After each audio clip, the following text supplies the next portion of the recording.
Доброе летнее утро, дорогие наши телезрители. Просыпайтесь и встречайте новый день вместе с нами. Сегодня на календаре 31 июля, это последний день месяца. И не это ли причина, чтобы провести его с максимальной пользой? Ведь остается совсем немного такого прекрасного, но короткого якутского лета. Итак, о чем сегодня мы расскажем, чтобы зарядить вас порцией хорошего настроения. Если вы будете смотреть наш эфир, то узнаете, вредно ли кипятить воду в чайнике повторно, за какой срок можно овладеть иностранным языком, чтобы свободно изъясняться с носителем языка, на что нужно обратить внимание при заключении договора с туроператором, расскажет наш юрист Вероника Тамтосова. А наша утренняя гостья обещала научить меня играть на якутском национальном инструменте крымпа. Ведь сегодня отмечается День необычных музыкальных инструментов. И национальные инструменты смело можно отнести к таковым. Но если вы не будете также переключаться, то в завершении эфира узнаете, что пророчат звезды вашему знаку зодиака в предстоящие 7 дней. Итак, все это вам, я думаю, будет интересно, поэтому поехали вместе с нами. Но прежде всего, наверняка вам интересен будет прогноз погоды на сегодня. Сегодня по состоянию на 6 часов утра в центральных районах температура воздуха была 6-13 градусов выше нуля. В заречной группе районов 10-17, в южных от 11 до 13 градусов. В Вилюйской группе улусов 12-14, в Нижнеленских 9-12 градусов с плюсом. В западных районах 14-18, в Колымо-Дигирской группе улусов от 6 до 11 градусов. В Янских плюс 4, плюс 5, на северо-западе 6-13 градусов выше нуля. В городе Якутске температура воздуха на 6 часов утра была 15 градусов тепла. Атмосферное давление 743 миллиметра ртутного столба. Ветер западным, северо-западный 1 метр в секунду. Сегодня днем небольшой кратковременный дождь, ветер северо-западный 4-9 метров в секунду, порывы от 9 до 14 метров в секунду. Температура воздуха плюс 21, плюс 23. Еще раз с добрым утром, друзья! Вы наверняка решили сейчас вскипятить воду для чашечки утреннего чая или кофе, но вдруг понимаете, что вода в чайнике уже была вскипяченной. Можно ли согреть ее второй раз? Я тоже задавался этим вопросом, потому как много раз слышал, что повторно кипяченая вода становится вредной. Так вот, специально для всех жителей Земли ученые из Китая провели исследование, в котором решили проверить, насколько безопасно кипятить воду несколько раз подряд. В ходе эксперимента водопроводную воду кипятили гораздо чаще, чем это может случиться в повседневной жизни. И время кипячения тоже было намного дольше. Результаты показали, что водопроводная вода будет по-прежнему безопасной и пригодной для питья после частого или после длительного кипячения, если она удовлетворяет санитарным нормам питьевой воды до ее нагревания. Так что смело можете кипятить вчерашнюю воду в чайнике, не боясь за свое здоровье. И с успокоенной душой мы двигаемся далее. Как я уже сказал, сегодня у нас 31 июля, а в календаре отмечен как Всемирный день рейнджера, а по-простому профессиональный праздник государственных инспекторов по охране заповедных территорий. Они защищают дикую природу от браконьеров, борются с лесными пожарами, имеют дело с травмированными животными на оживленных трассах, участвуют в отлове ядовитых змей и многое-многое другое. Поэтому этот день еще один повод обратить внимание на необходимость сохранения для потомков природного богатства планеты и поблагодарить всех, кто выбрал охрану природы своей профессией. Ну а о других датах и событиях в истории в этот день мы расскажем далее.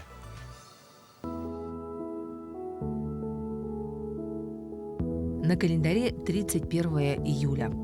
Сегодня отмечают День воспоминания любимых книжек, день рождения Гарри Поттера и День необычных музыкальных инструментов. По народному календарю Амельянов день. В этот день было принято париться вениками из ржаной соломы, а также из полевых трав и цветов. Говорили, что такой обряд смывает всю усталость, накопившуюся за время жатвы. С Амельянова дня начиналась жаркая пора у хозяек. Они заготавливали варенье и соленья на зиму. Этот день в истории. В 1026 году в Вышгороде освящен храм в честь благоверных князей Бориса и Глеба. Борис и Глеб стали первыми русскими святыми, канонизированными Русской и Византийской церковью. 31 июля в 1605 году в Москве венчан на царство Дмитрий Иванович, более известный как Лжедмитрий I. Ровно 79 лет назад, в 1944 году, территория РСФСР была освобождена от немецко-фашистских захватчиков. Дата окончания Псковско-Островской наступательной операции занимает достойное место среди множества других побед Красной Армии в истории Великой Отечественной войны. В 1954 году в этот день руководством Советского Союза принято решение о создании испытательного ядерного полигона на Новой Земле. 31 июля 1956 года в Москве открылся Центральный стадион имени Ленина, ныне Лужники. В этот день родились Габриэль Крамер, швейцарский математик, Прасковья Жемчугова, русская актриса и певица, Вера Морецкая, советская актриса театра и кино, народная артистка Советского Союза, Луи де Фюнес, французский киноактер, один из величайших комиков 20-го столетия. В этот день также родились Олег Попов, советский артист цирка, клоун, актер, народный артист Советского Союза, Эдита Пьеха, советская и российская эстрадная певица и актриса, народная артистка Советского Союза. Леонид Якубович, советский, российский телеведущий, актер, продюсер, сценарист, народный артист Российской Федерации. Именины сегодня у Афанасия, Емельяна, Ивана, Кузьмы, Леонтия, Мирона и Степана. Добавим к народным приметам, о которых рассказали мы в рубрике. 31 июля, в последний день месяца, мы наблюдали за погодой. Какой будет погода в этот день, такой будет большая часть осени. Если, например, будет гром и раскаты грома будут глухие, то дождь будет недолгим. Гулкие раскаты к ливню, беспрерывный грохот в небе к граду, жаркий день к морозному декабрю. Вот такие вот народные приметы, так что, друзья, понаблюдайте сегодня за погодой. Ну а несмотря на то, что лето еще в разгаре, градус деловой активности в Якутии не спадает. Накануне завершился прием заявок на республиканский кадровый конкурс «Якутия вперед». Кто они, будущие лидеры Якутии? Какие новые идеи востребованы для развития республики и как будет проходить конкурс в этом году? Об этом мы спросим у нашей утренней гости в студии Анны Кузьменко, руководителя департамента кадровой политики и государственной муниципальной службы администрации главы правительства республики. Доброе утро. Доброе утро. Расскажите, вот прием заявок, как мы уже знаем, завершен. Да? Кто может принимать участие в конкурсе? Да, спасибо большое. Но изначально бы я хотела сказать, что некоторая опечатка. Я не руководитель департамента, руководитель отдела организационно-кадровой работы департамента. Наш отдел курирует кадровый конкурс, который реализуется в этом году. Сейчас у нас завершился прием заявок, было подано более 500 заявок. Преимущественно это, конечно, люди в возрасте до 45 лет. Чуть больше откликнулись на наш конкурс мужчины, нежели женщины. Были охвачены все районы и улусы республики, и наибольшее количество заявок поступило с города Якутска, Смирнинского района и Свилюйского района. Какие этапы будут в конкурсе, да, что будет вот в отборочных частях? Да, сейчас у нас будет второй этап, дистанционный. Будет проверка соответствия участников на критерии, а также будет потом дистанционное тестирование и оценка компетенций государственных служащих, оценка мотивации, тест на общие знания, а также оценка видеопрезентаций. Это все будет в дистанционном формате. В предыдущих кадровых конкурсах упор делали на проектную деятельность, а в этот раз на чем будет сделан упор? Да, финал конкурса будет в очном формате, он будет 21-23 сентября, будет в форме деловой игры, будет решение кейсов и также будет решение социально значимых проектов. Достаточно продолжительный конкурс получается, да? То есть практически до конца сентября будет происходить? В конце сентября будут только очные мероприятия, все остальные мероприятия в дистанционном формате. Конкурс стартовал в начале июля и завершится он в конце сентября. Что получат победители в финале, призы, или же им предложат, например, новое место работы? Конечно, это будет основной показатель кадрового конкурса. В финале у нас будет 104 участника, из них 3 человека, которые набрали максимальное количество баллов, получат ценные призы. И 25 человек будет рекомендовано для включения в резерв управленческих кадров Республики Саха-Якутия. Ну, это достаточно хороший такой, то есть стимул, да, мотивация для всех участников. И вот какие перспективы открываются перед участниками конкурса? Граждане, которые будут включены в резерв управленческих кадров, будут обучаться по программе Школа управленческого резерва Республики Саха-Якутия. Также будут задействованы в различных научных мероприятиях, которые будут реализовываться в республике, в стратегических сессиях, тренингах. Будут проходить стажировки в органах государственной власти и муниципальной власти. И в последующем основной, конечно, показатель реализации кадрового конкурса – это дальнейшее назначение на управленческие должности государственной муниципальной службы и в отраслях экономики и социальной сферы. Ну, то есть создается такой некий управленческий резерв, да? И как вот вы работаете с этим управленческим резервом в дальнейшем? Да, цель этого кадрового конкурса – это набрать людей, граждан, которые могут в дальнейшем быть управленцами. Будут оцениваться их компетенции в области управления, работы в команде, системное мышление, для того, чтобы в перспективе они могли быть назначены на руководящие должности. И вот, например, я правильно понимаю, что, например, молодой человек, допустим, перспективный, да, может показать себя именно в этом конкурсе. И что дает вот молодым людям нахождение именно вот в этом управленческом кадре, в управленческом резерве? Ну, как я и сказала, нахождение в управленческом резерве – это некий пул тех граждан, которые впоследствии будут назначены. Их будет подготовка этих граждан, то есть они будут проходить обучение, будут различные участия в мероприятиях. Сам резерв управленческих кадров, он состоит из 3 направлений. Это перспективные молодые люди до 35 лет, которые не имеют стажа управленческой деятельности. Также базовые люди, граждане до 45 лет с управленческим стажем 3 года, которые уже готовы впоследствии быть назначенными. И высшие это граждане до 55 лет, имеющие управленческий стаж 5 лет. Анна Сергеевна, большое спасибо вам. Благодарим вас за то, что вы посетили сегодня наш эфир, рассказали про достаточно интересный конкурс. И, пользуясь случаем, да, желаем всем участникам успехов, ну и, конечно же, показать себя с самой наилучшей стороны. Ну, а наш эфир мы сейчас прервем на небольшую паузу. Я думаю, что самые актуальные новости вы узнаете прямо сейчас.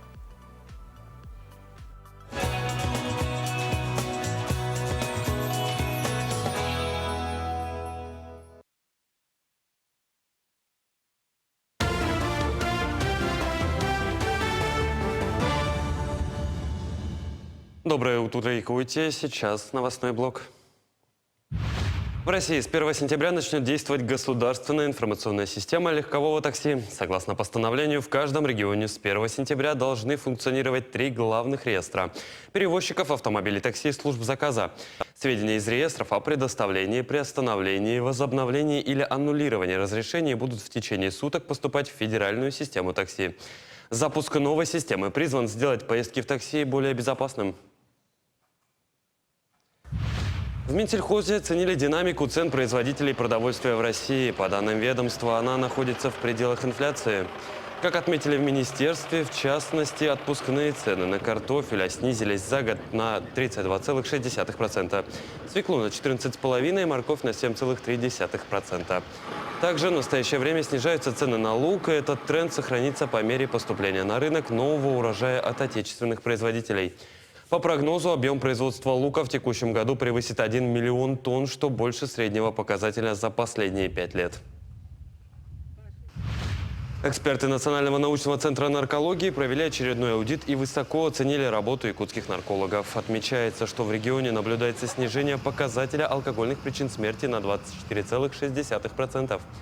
Среди положительных моментов также отмечено создание единой персонифицированной базы пациентов с наркологическими расстройствами, позволяющей анализировать обстановку в реальном времени и управлять наркологической ситуацией в республике. Северо-Восточный федеральный университет предложил создать Сибирско-африканский консорциум для объединения вузов, заинтересованных в развитии сотрудничества с Россией. Ректор вуза Анатолий Николаев отметил, что в рамках деятельности нового консорциума СВФУ может занять нишу сохранения языкового и культурного разнообразия. По его словам, это направление может сильно заинтересовать африканские страны, так как проблема сохранения культурного и языкового разнообразия, трансформации и развития идентичности при промышленном освоении исконных территорий в условиях поликультурного государства является одной из наших главных задач для партнеров.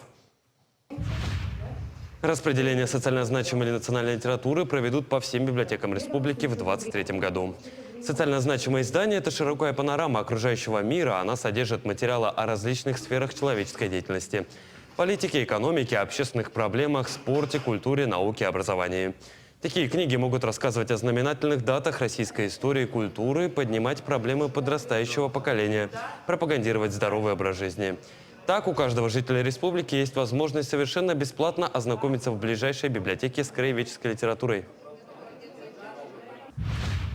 Огурцы, помидоры, кабачки, зелень, клубника и многое другое. Все это прямо из теплицы грядок, из Жатая, Тулагина, Хатаса и поселка Маган. По словам продавцов, сейчас большим спросом у горожан пользуются огурцы и помидоры. Мелкие предлагают за 50-60 рублей за килограмм, а самые дешевые помидоры можно купить за 150 рублей. Цена капусты на рынке почти одинакова. Продукцию можно купить не ниже 120 рублей за килограмм, а морковь примерно за 180. Цены почти одинаковые с прошлым годом, говорят продавцы. Кабачки 75, от 100 до 75. Перцы 200, 250. Но тоже дешеветь, наверное, будут. Морковка свежая пришла. Морковка 180 пока килограмм стоит. Огурцы очень хорошо идут. Клубника по сравнению с прошлым годом такая же цена осталась. 1200. Цена зависит от того, действительно от погоды. Если урожай хороший, дешевле будет. А если дефицит будет, то подороже будет.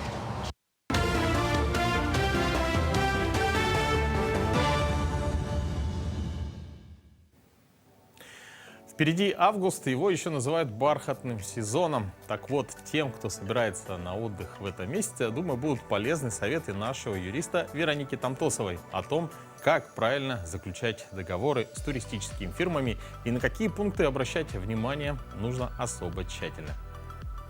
Доброе утро, дорогие телезрители! И далее о отпуске. Сегодня поговорим о том, как должен выглядеть договор с туроператором. Что у нас должен указывать туроператор в своем договоре. Итак, данные туроператора. То есть у нас есть реестр, федеральный реестр, в котором есть данные о всех туроператорах. Почему это очень важно? Потому что к нему автоматически предъявляются требования к руководителю данного туроператора. Заключен договор страхования гражданской ответственности. То есть это фонд, который страхует нас, если мы хотим возместить убытки. То есть не удался отпуск, все ужасно, все кошмарно, туристический продукт ненадлежащего качества, мы взыскиваем с туроператора, у него нет денежных средств, это все застраховано, это нам возмещается по страховке. То есть поэтому очень важно, чтобы туроператор у нас состоял в этом реестре. Далее у нас есть еще реестр турагентов. То есть туроператор заключает договор, агентский договор с турагентами, субтурагентами, и они также информация о наличии договора на продвижение и реализацию туристического продукта, то есть реестр турагентов тоже имеется. Смотрим сам договор. Значит, о продавце посмотрели, реестровый номер турагента, туроператора посмотрели, о размере финансового обеспечения ответственности туроператора тоже заглянули, такой пункт имеется, что все данные указаны, о туристе. То есть все наши данные обязательно проверяем, кто покупает продукт, кто поедет, паспортные данные, дату рождения. Почему это все важно? Потому что нужно убедиться, что договор заключен именно с вами, что вас можно идентифицировать, что потом претензия была обоснована, и более того, эти данные могут попасть в документы, которые турагент будет оформлять далее. То есть в наши билеты, в наши ваучеры, если будет опечатка в фамилии, отчестве, дате рождения, это все может попасть дальше. Нужно очень внимательно все проверить. Проверили. О общей цене туристического продукта. То есть нам написали, что стоит там энную сумму и что в нее входит. То есть если мы покупаем вместе с билетами, обязательно прописана стоимость билетов. Если туда входит проживание в гостинице определенного класса, вида, то есть все должно быть написано. Если мы переезжаем с места на место, то есть у нас какая-то длящаяся путевка, которая подразумевает перемещение. То есть у нас, допустим, не один билет, а несколько билетов. На каждое направление нам должны были выдать билеты, да? То есть должны электронные билеты, электронное подтверждение какое-то выйти. Все это прописывается. Очень внимательно ознакомились о маршруте, где проживаем, где нас кормят, где не кормят. То есть все, что мы планировали получить, обязательно в расшифровке должно быть. Почему важно, чтобы все было указано? Возможно, какая-то накладка, возможно, что-то конкретно по качеству не понравилось. Допустим, должны были перемещаться на автобусе туристического класса с кондиционерами, а вас во что-то другое посадили. Вы прям претензию написали, что класс автобуса не соответствует, и, соответственно, именно эту сумму просите возместить. То есть не весь тур, да, обратно деньги, а именно конкретно за неоказанную услугу. Далее. Что у нас должно быть на руках? Заявка на бронирование, информация о туроператоре, информация о турагенте, информация о представителях, если мы едем куда-то за пределы Российской Федерации, к которым мы можем обратиться. Обязательно информация о нашей страховке, то есть нас должны были предупредить, разъяснить, какую сумму мы вносим за страхование. Что это за страховка? Страховка на тот случай, если нам понадобится медицинская помощь в месте нахождения. Ну, в России как бы у нас полис действует, как правило, за пределами Российской Федерации действует такая страховка в обязательном порядке, то есть это медицинская страховка, вы можете ей воспользоваться, обратиться к представителям, сказать, что у меня появилась потребность обратиться к врачу, и вас безвозмездно должны принять и оказать вам медицинскую помощь. Все эти документы вам должны передать не менее чем за 24 часа до начала путешествия. Если вдруг в предмете договора вам кажется, что недостаточно четко прописали ваш маршрут или где-то не указали все данные членов семьи, допустим, возраст, там, свидетельство о рождении. Возможно, вам не понравилось, как написана категория номера или что вам рассказывал агент, не сходится с данными в вашем договоре, то есть, допустим, описывали, что номер будет обязательно с балконом, с выходом там, к морю или еще что-то, нужно это уточнить, чтобы потом по месту пребывания, то есть когда вы уже прибыли в гостиницу, где будете проживать, претензии были обоснованы. Желаю вам хорошего отдыха, будьте внимательны, и тогда все будет обязательно хорошо. Кстати, от себя можем добавить, что договоры нужно заключать и с местными туристическими фирмами, которые предлагают даже 1- или 2-дневные туры. Сейчас у нас очень много мелких турфирм, организующих туры по достопримечательным местам Якутии. И хорошо, что бизнес у нас в республике развивается, но важно, чтобы он был грамотным и цивилизованным. Так вот, как раз в эти дни, а именно 4-5 августа в местности Артодайду, около города Якутска, пройдет 4-я практическая бизнес-конференция. Ее организаторами выступают клуб расширения бизнеса Якутии, экопарк-отель Артодайду и консалтинговая компания Focus Pro при поддержке Торгово-промышленной палаты Якутии. Приедут спикеры, бизнес-тренеры из Москвы, Санкт-Петербурга, Калининграда, а также выступят наши якутские успешные бизнесмены. И сегодня в нашей студии одна из спикеров предстоящей конференции, создатель и владелец школы английского языка I Speak English Елена Попова. Елена Петровна, доброе утро. Доброе утро.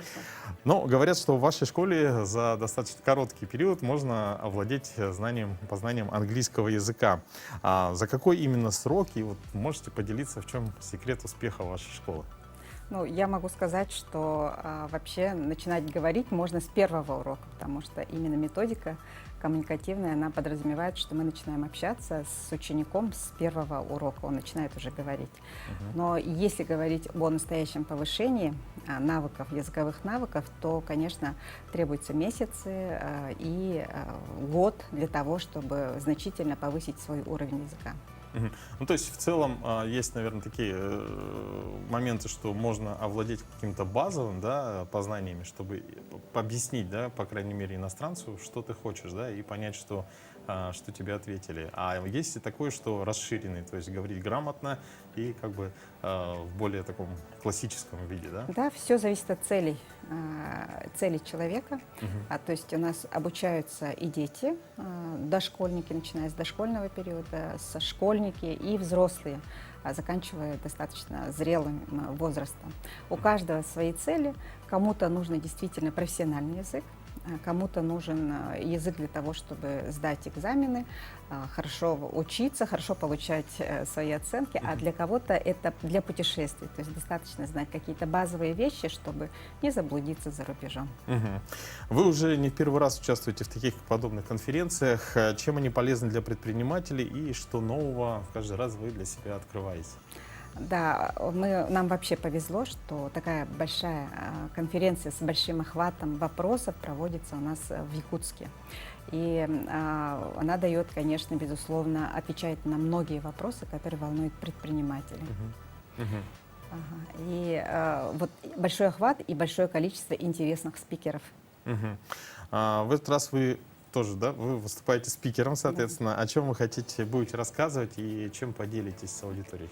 Да, в бизнесе очень важно продукт бизнеса, очень важны продажи, но есть еще один аспект, который мало замечен, это обучение сотрудников. Я буду рассказывать о том, как обучать сотрудников, чтобы они усиливали и продукт, и, конечно, увеличивали доход. Мгм. Поделюсь своим примером. Достаточно интересная тема. А какие новые инструменты, технологии сегодня появились для того, чтобы развивать бизнес, и насколько сложно внедрять у нас в Якутии? Да, технологии бизнеса меняются с каждым годом, как меняется рынок, как меняется потребность. Но есть базовые технологии бизнеса, ведения бизнеса, они практически не меняются, но меняются инструменты внутри этих технологий. Вот, поэтому будем узнавать, поэтому нужно каждый год участвовать для того, чтобы быть в современном мире. В тренде. Да, в тренде. Слышал, что на такие конференции руководители компании приходят также со своими сотрудниками от вашей компании, от школы. Будут ли сотрудники на конференции? Я иду с сотрудниками. Это очень важно говорить на одном языке с командой. И, конечно, и всем предлагаю идти не одному, потому что один человек — это одно услышать, а несколько человек, конечно, услышать больше. И применим мы больше. Мгм. Ну, действительно, то есть эффективнее прийти не только просто руководителю, а потом доводить до всех, да? То Да. есть, чтобы весь коллектив практически, по возможности, присутствовал на конференции. Вот что, на ваш взгляд, важно, чтобы бизнес, будь то мелкий, средний или крупный, развивался и был полезен и востребован обществом? Ну, во-первых, важно, чтобы владелец любил свою идею реализации, чтобы это было полезно. Ну и знать инструменты, каким образом все это предоставлять публике, каким образом все это продавать, каким образом работать с персоналом. Может быть, ваши пожелания нашим зрителям в это летнее утро, да, сегодня у нас 31 июля, как бы это немножко грустно, да, то есть остается только август, вот, ну и ваши пожелания, чтобы поднять настроение нашим телезрителям. Да, я приветствую всех зрителей и желаю в этот день насладиться концом июня и началом августа. Лето еще не закончилось, и будем ждать еще жарких дней. Желаю всем успехов и насладиться полностью этим летом. Да, можно сказать, что стакан наполовину полон, да? Да. То есть будем оптимистами, друзья, действительно, еще лето у нас не заканчивается, поэтому я думаю, многие даже, может быть, на август запланировали отпуск, поэтому мы также желаем вам всего самого-самого наилучшего. Ну, а сейчас мы поблагодарим Елену Попову, большое вам спасибо. Мы желаем, чтобы конференция прошла на высоком уровне и, конечно же, чтобы вы донесли ваши идеи, мысли до всех слушателей. Спасибо. Спасибо. Друзья, ну а сейчас мы с вами передаем слово нашим коллегам из новостного блока.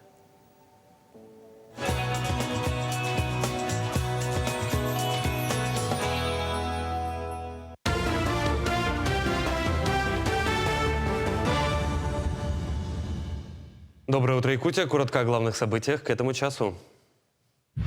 Один человек получил травмы в результате взрыва, произошедшего в башне ОК-2 в Москва-Сити. В результате хлопка пострадал охранник. Выбиты стекла с 1 по 4 этажи. Ранее мэр столицы Сергей Собянин сообщил, что на город совершена атака украинских беспилотников. Незначительно повреждены фасады 2 офисных башен Москва-Сити, жертв нет.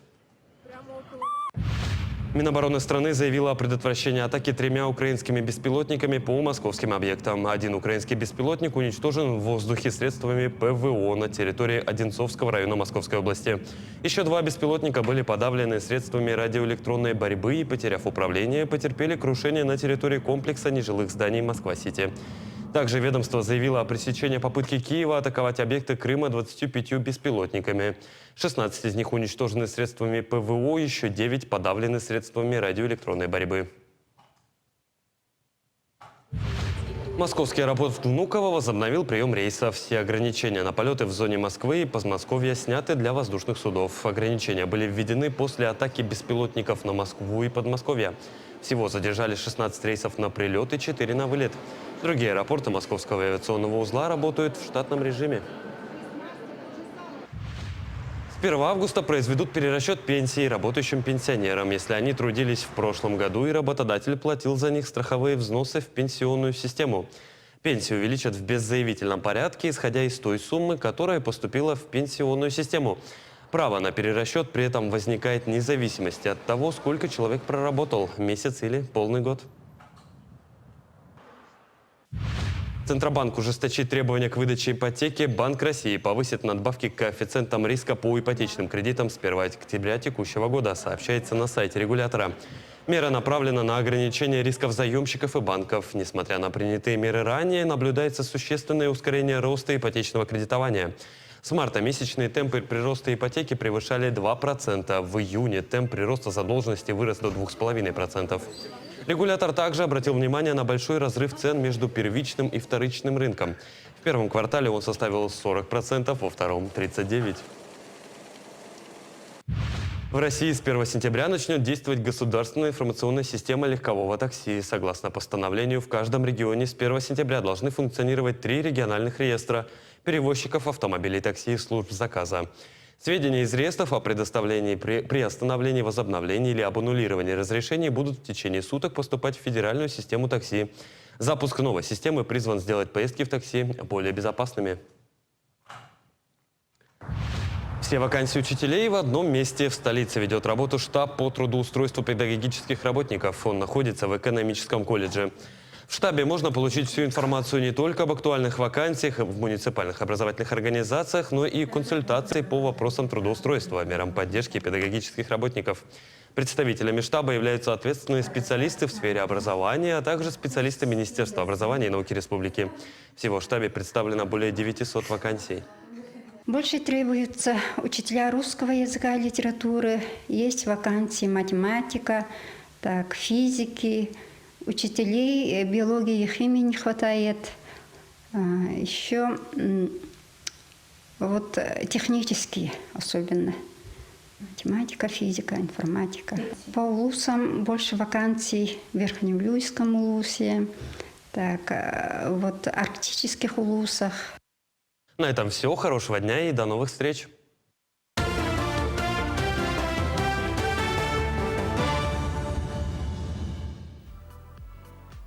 Доброе утро всем, кто к нам присоединился в эфире «Утро Якутии» на каналах НВК Саха и Якутия-24.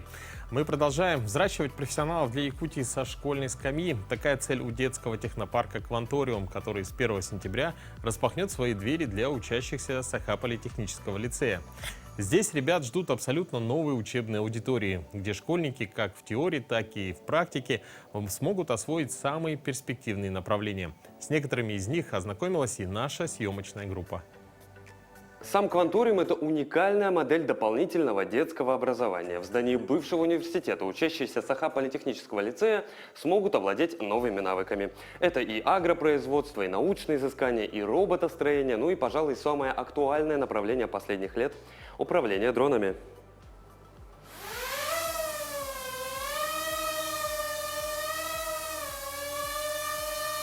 И это далеко не полный список тех востребованных инженерных направлений, которые смогут освоить школьники. Вот, например, класс, который позволяет узнать, как устроены инженерные электрические системы в доме. Ну а здесь все о теплоснабжении. Есть классы и для 3D-моделирования, создания одежды и целый VR-класс. Все это стало доступным благодаря реализации федерального проекта «Современная школа» в рамках нацпроекта «Образование».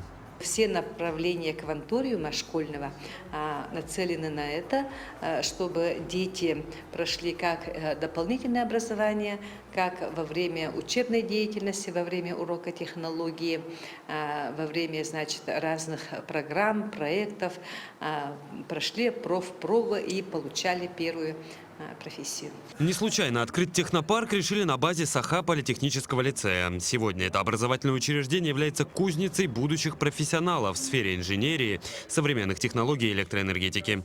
По словам директора школы, с открытием кванториума этими современными и, главное, нужными направлениями можно будет охватить еще больше школьников. Всего у нас в школе обучается 1652. Это дополнительное здание, у нас третье здание, здесь у нас обучается 250 детей. Мы видим, что действительно со школьных скамей дети, привлекая к труду, именно выходят очень хорошими специалистами. И в социальном плане они будут востребованы в семейных, бытовых условиях. И, конечно, выбор профессии это будет играть большое значение. Образовательный процесс в кванториуме будет идти в форме проектной деятельности, семинаров, хакатонов, тьюторских курсов, работы скрам-команд и многих других. Но уже в ближайшие годы этот, безусловно, полезный проект масштабируют и на другие районы республики. Кванториумы дают именно основа профориентации всех наших детей, поэтому они нам очень нужны. В этом году у нас первый кванториум, а следующий год уже будет 4 таких школьных кванториума. Открытие подобных центров – настоящий стимул развития отрасли образования республики. Всего за последние 5 лет в регионе ввели порядка 140 новых учебных заведений разных уровней образования. В 277 школах создана цифровая и образовательная среда. Открыли 3 центра цифрового образования. И все это ради одной цели – всестороннего развития детей Якутии, начиная с самого раннего возраста. Петр Васильев, Владимир Павлов, Якутск. На страже чистоты Якутск присоединился к всероссийской экологической акции «Вода России». Экоактивисты собрались на берегу реки Лена для того, чтобы очистить его от мусора. Помощь в уборке оказала и наша съемочная группа.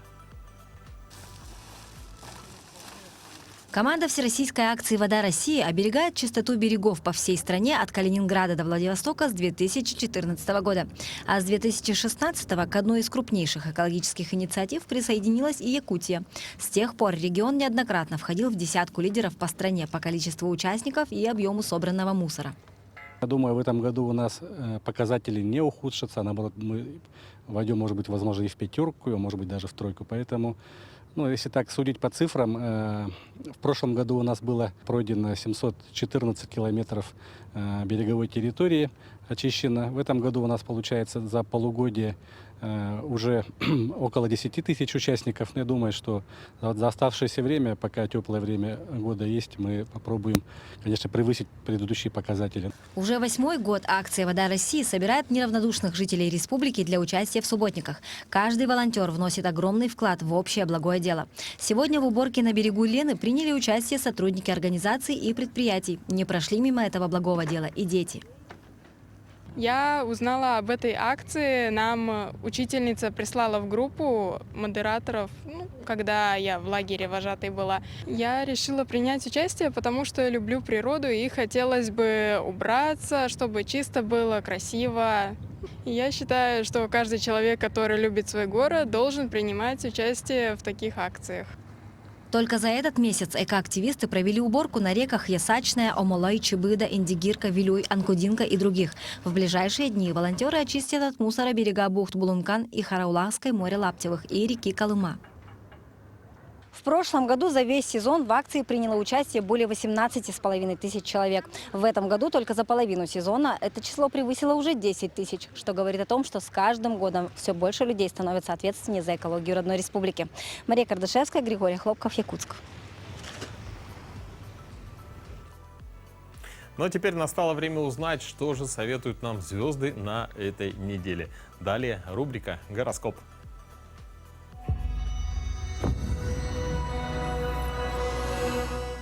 Овны. Помните, Меркурий все еще находится в ретроградном движении, а значит, с новыми и важными начинаниями, крупными покупками, трудоустройством пока стоит повременить. Даже реализации таких вопросов и дел звезды рекомендуют отложить до четверга.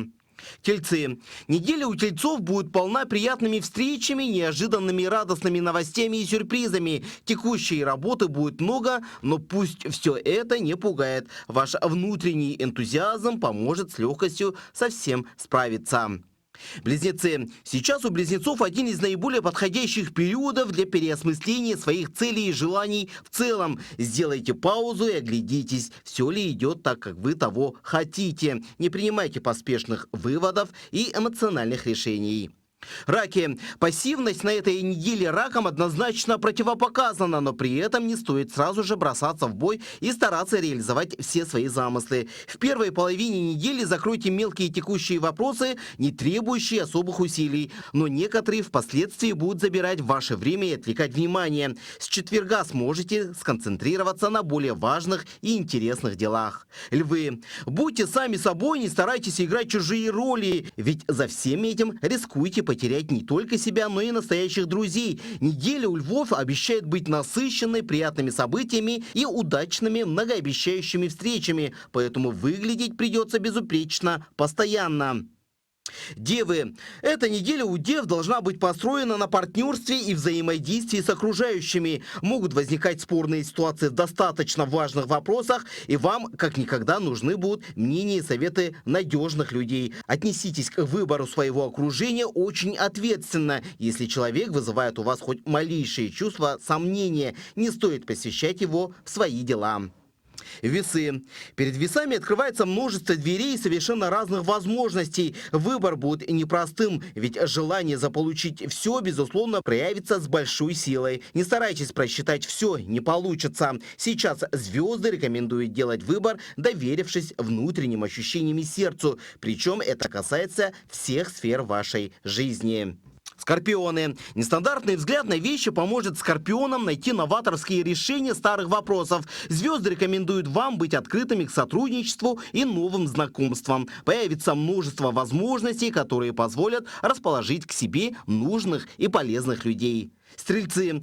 Звезды на этой неделе подарят стрельцам множество возможностей, но не стоит к ним относиться как к данности. Обязательно используйте каждый шанс на все, отдавая по максимуму свои силы. Проявляйте терпимость по отношению к партнерам и коллегам. Если возникают какие-либо недоразумения, не закрывайте на них глаза, сразу же пытайтесь мирно все решить. Козероги. Намечается достаточно активный период, когда отсидеться в тени у козерогов не получится, да и не стоит. Ведь сейчас напряженный график придется вам по душе. Появится возможность почувствовать свою значимость, и это стоит отметить без преувеличений. Первую половину недели нужно будет больше времени уделять текущим подготовительным вопросам, а вот со второй половины придется брать на себя ответственность, проводить много встреч, ездить, принимать важные решения.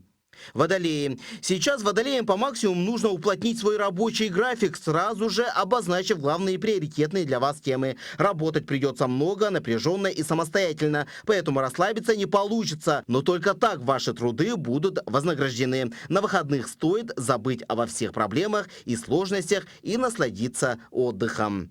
Рыбы. Сейчас к рыбам приковано внимание окружающих, а обстоятельства будут складываться таким образом, что хотите вы того или нет, придется быть в центре всех текущих событий. Старайтесь хорошо выглядеть и быть в прекрасном расположении, ведь именно обаяние поможет на неделе решить важные вопросы, обсудить новые и выгодные перспективы.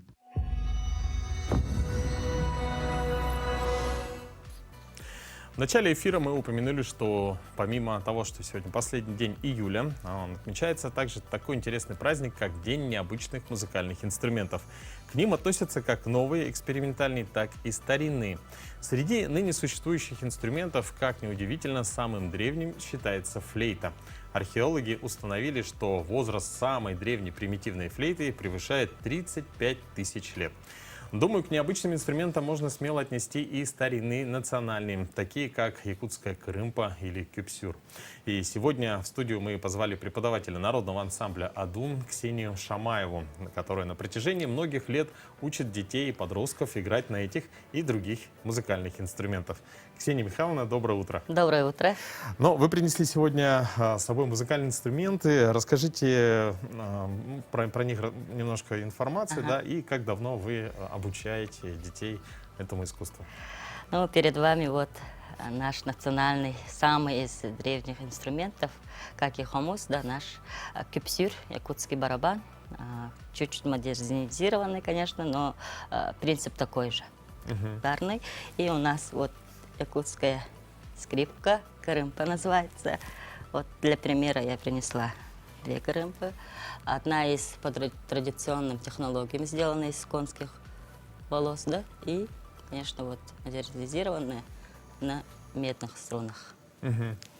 Металлических струнах. Скажите, но эти инструменты воссозданные, да? Есть упоминания о них, и как вообще мастера создают такие инструменты? Ну, у каждого мастера свои секреты воссоздания этого инструмента. Вклад, можно сказать смело, как и наших энтузиастов, которые мастеров в Горном Улусе. До сих пор они вот работают, да, студия Махначевских. Вот эта кырымпа сделана там. И поет чудесно. Сейчас уже можно смело сказать, как Скылсаха, который вот обширную студию, да, показали эти великолепные звуки кырымпы, Габышева можно отметить. И, конечно же, Чахов, да, и Устах Избеков, которые вот 70-80-е годы делали такие инструменты, пропагандировали. И до сих пор вот мы играем. Действительно, это по-настоящему можно назвать якутской скрипкой, потому что также нет ладов. Вот насколько сложно играть на таких инструментах? Ну, да, ну, для ребят, ну, как сказать, если человек хочет, да, ему интересно это дело, то, конечно, смело может играть, овладеть таким инструментом. Не говорю, что легко, но есть свои трудности и свои секреты. Но в целом я вот, например, смотрю на эти 2 инструмента, да, вижу, что вот этот попроще, да, то есть как бы можно даже, мне кажется, сделать своими руками, да. Можешь немножко рассказать? Вот тут 2 струны я вижу, а тут 4. Ага.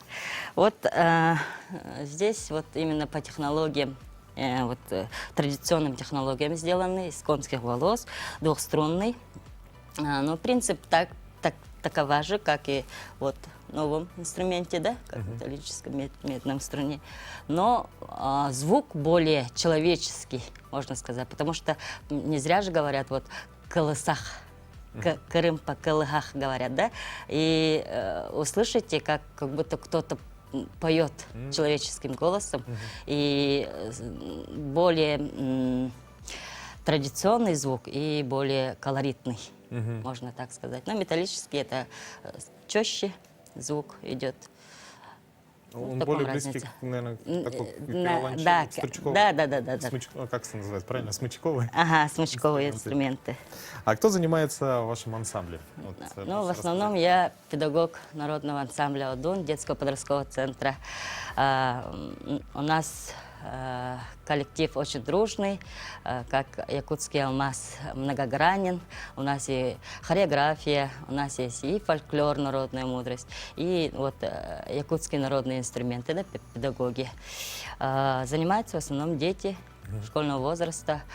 Каждый год расширяемся, есть филиалы. Я, например, педагог из филиала, работаю по школам с детьми. Ну, вот таким образом. А вот можете ли вы нам на примере показать, вы еще, да, заинтриговали, да? То есть, можете сыграть на этом инструменте и потом, может быть, на том. И вообще, можно ли научиться, да? Я вот, наверное, чуть забегая вперед, хотел попросить тоже обучить меня, да? Да, можно. Я покажу сейчас легкие, да, фрагменты.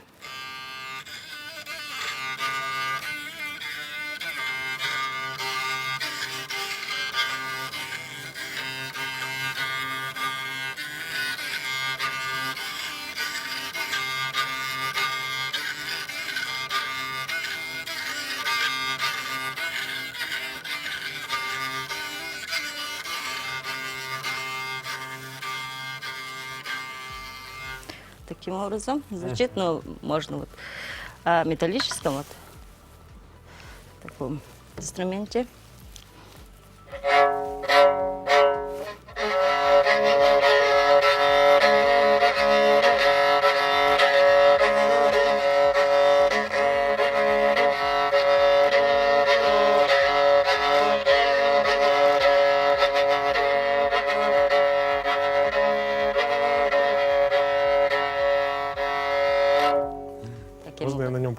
Пардон, погромче, да? Ага. Наверное, Держим вот попроще. таким, как ручку. Так, Вот здесь. как Ага, ручку. как ручку. Вот Средний палец вот. Ага, вот здесь. Таким образом. Мгм. Вот. И держим Так. ногами. И начинаем водить. Давайте сделаем открытые. Ничего не держим. Просто знакомимся с звуком. Вот, смело, смело, не бойтесь. Вот. Теперь попробуем с закрытыми. Вот. А где примерно Ага, нажать? чуть-чуть. Здесь, да? Да. Прям чуть-чуть снизу. Давайте. Чуть ниже. Да. И начинаем. По счету давай попробуем. На раз открытый, на два закрытый. Раз, два, раз, два. О.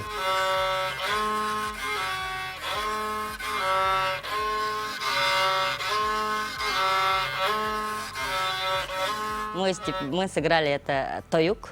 Ага. Ага, ноты, ну, наш вот якутские песни, да, самый короткий, ну, с двух нот это тоюк. Две ноты, да, открытые и закрытые. Джебом. И давайте попробуем это все соединить. Раз, два, на два закрытые, раз открытый. И раз, два, раз. На вторую два, да, уже 3 раза. Раз, два, три. Открытый играем. Так, давай. Попробуем. Раз, два, три. Раз, два, три. Здорово. Еще раз. Раз, раз.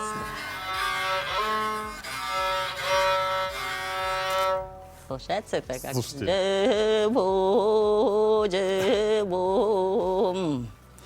Таким Замечательно. образом. А скажите, вот сразу, можно ли к вам в ансамбль поступить взрослым людям, да? Ну, мы сейчас работаем только с детьми. Таким образом. Ну, я думаю, что у нас сейчас есть еще немножко времени, да, чтобы вы показали вот, игру на этом прекрасном музыкальном инструменте.